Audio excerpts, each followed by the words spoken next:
Simplex converted to a Great Western Railway Prairie tank part 24, rebuilding the hand pump, completing the job. In the last episode I made the ram from a piece of stainless steel. Now it's time to make the pump handle.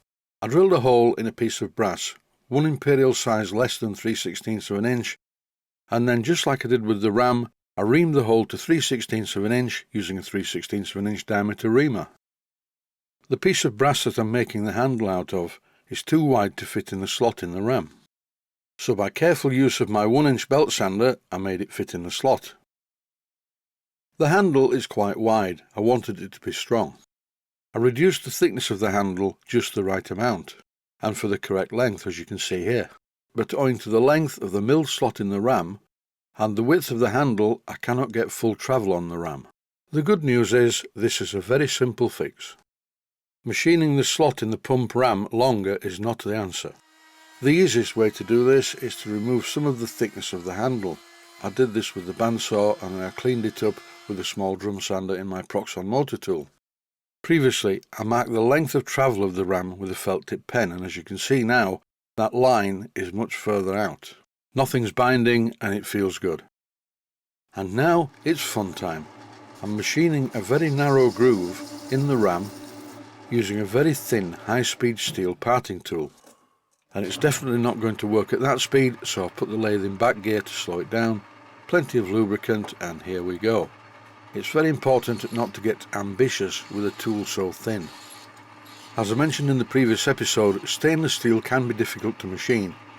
Whether you're drilling or machining in the lathe, you need to keep the cutting tool moving at all times. If it rubs, you've lost. In the scheme of things, really, this groove should have been the first machining operation. Then, if it all goes wrong, you don't have to start again. Watch this.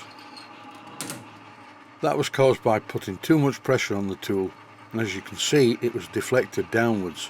It's a very thin and weedy parting tool. But it didn't break, so I just carried on. It was entirely my fault for putting too much pressure on the work. I need to widen this groove, so I'm taking a cut down either side of it with the parting tool so that the O-ring fits without being too tight. If you feel the need to know more detailed information about O-rings and clearances, there's lots of information online. This is important. Once I finish machining the groove, I remove the sharp edges. And now this silicone O-ring in the centre of the picture is a perfect fit in the slot in the ram. I've lubricated the pump cylinder and I lubricated the O-ring as I fitted it. It's time to test it. When I blocked up the inlet and outlet with my finger and thumb, it made a nice loud pop as I pulled the piston out of the cylinder. This clip shows the handle held to the pump ram with the stainless steel stud that I made for it. I was quite precise when I cut the thread on the ends of the stud.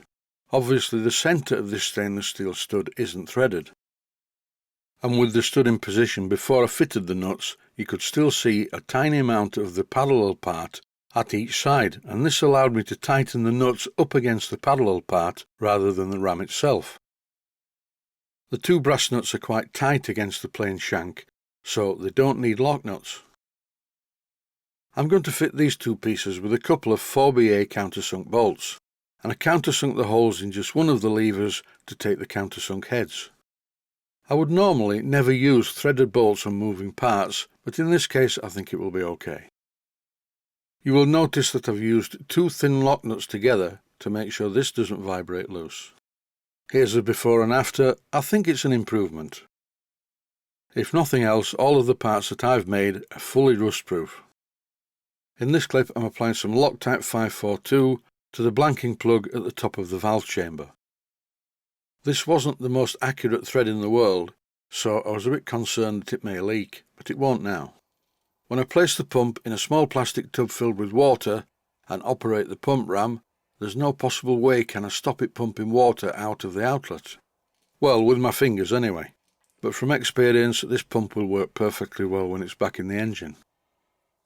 Because I work with model steam engines, I get a lot of water on the bench most of the time. In this clip, as per usual, I'm wiping it off with a cloth. Here's a before and after comparison. This is the pump as I took it out of the tank. And here is the pump looking resplendent with its new ram and handle.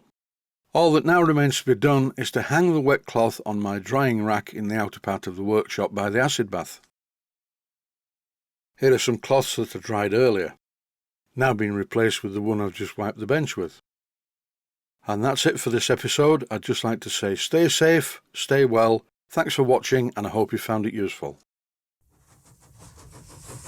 Please take the time to visit my Mainsteam Models website and click on the section of the website that says Video Playlists. And by doing that, you can find other videos that you may like to watch. And by using the playlists, you can actually watch the videos back to back.